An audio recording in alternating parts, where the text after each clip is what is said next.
বন্ধুরা আসসালামু আলাইকুম। আজকে একটা নতুন রেসিপি নিয়ে আসছি। আপনারা দেখুন কিভাবে আমি রান্না করি। আজকে ডাটা দিয়ে আলু দিয়ে ইলিশ মাছের ঝোল রান্না করব। আপনারা সঙ্গে থাকুন, দেখুন আমি কিভাবে রান্না করি। কড়াইতে সয়াবিন তেল দেব, তারপর এখন কাঁচামরিচ আর পেঁয়াজ দেব। এখন সুন্দর করে কাঁচামরিচ পেঁয়াজটা সুন্দর করে ভাজা করব।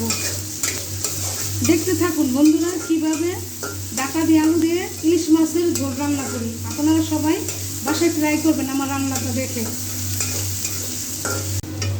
বন্ধুরা এখন আমার পেঁয়াজ ভাজা হয়ে গেছে, আমি সামান্য পানি দিব।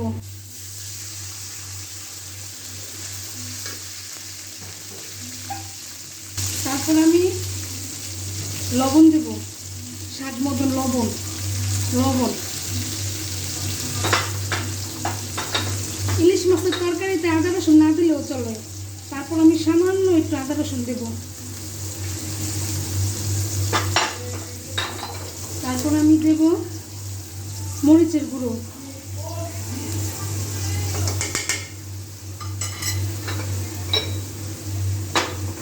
তারপর আমি দেব হলুদের গুঁড়ো।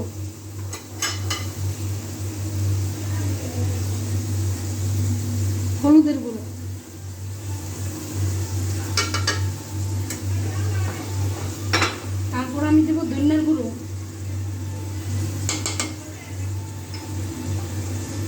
এখন আমি সুন্দর মতন তরকারিটা কষাবো। হালকা কষানির মাঝখানে আমি ইলিশ মাছটা কষিয়ে নেব।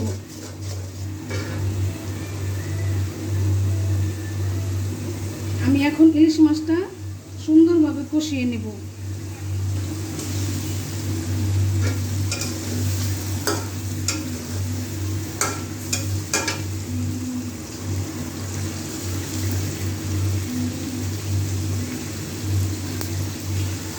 আমি ইলিশ মাছটা সুন্দর মতন বন্ধুরা কষিয়ে নিলাম। এভাবে আপনারা তরকারিটা রান্না করলে খুব স্বাদ হবে।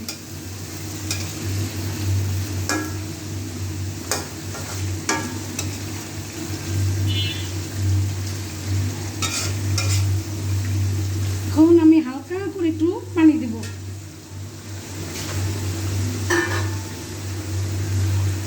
সামান্য একটু পানি দেব মাছটা সুন্দর মতন কষিয়ে নেওয়ার জন্য।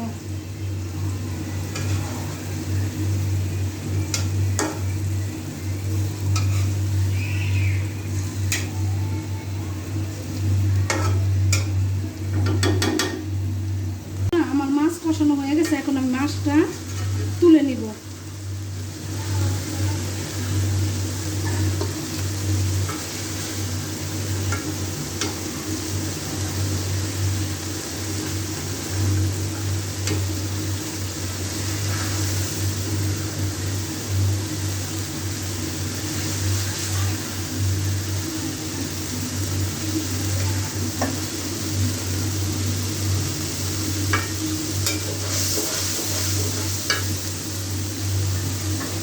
এখন আমি মশলাটা সুন্দর করে কষিয়ে এখন ডাটা আর আলু কষাবো সুন্দর করে।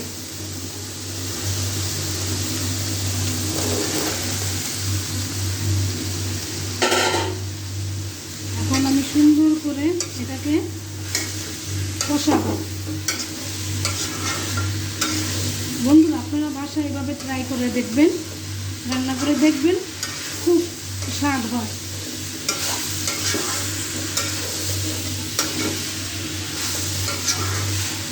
এখন আমি সামান্য পানি দিয়ে ঢেকে দেব।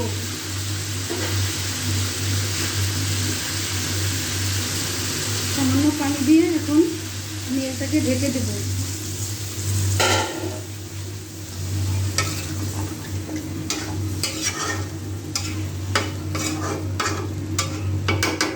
এখন আমি এটাকে ঢেকে দিলাম। ডাটা আলু আমার কষানো হয়ে গেছে, এখন আমি পরিমাণ মতন পানি দেব।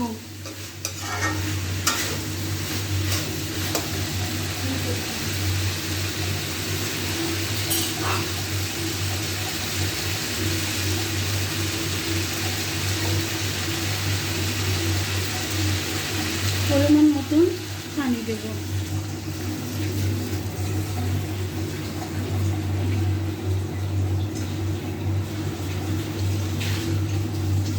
এখন পানি দিলাম, পানি দেওয়ার পরে তরকারিটা বলক আসলে আমি মাছগুলি ঢেলে দেব, মাছগুলি দিয়ে দেব।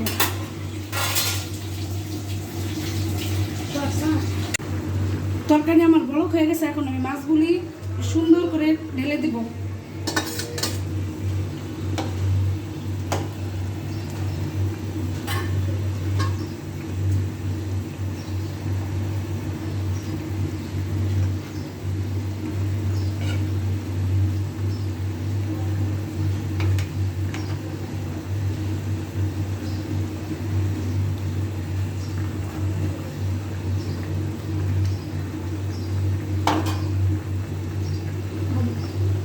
দিয়ে আলু দিয়ে ইলিশ মাছের ঝোল রান্না হয়ে গেছে। এখন আপনারা বাসায় ট্রাই করে দেখবেন, বাসায় রান্না করে দেখবেন কেমন হয়, আর আমার রেসিপিটা কেমন হয়েছে আপনারা শেয়ারে কমেন্ট করে জানাবেন। লাইক শেয়ার সাবস্ক্রাইব করবেন। ভালো থাকেন। আজকের মতন এখানে ভিডিওটা শেষ করছি। আসসালামু আলাইকুম।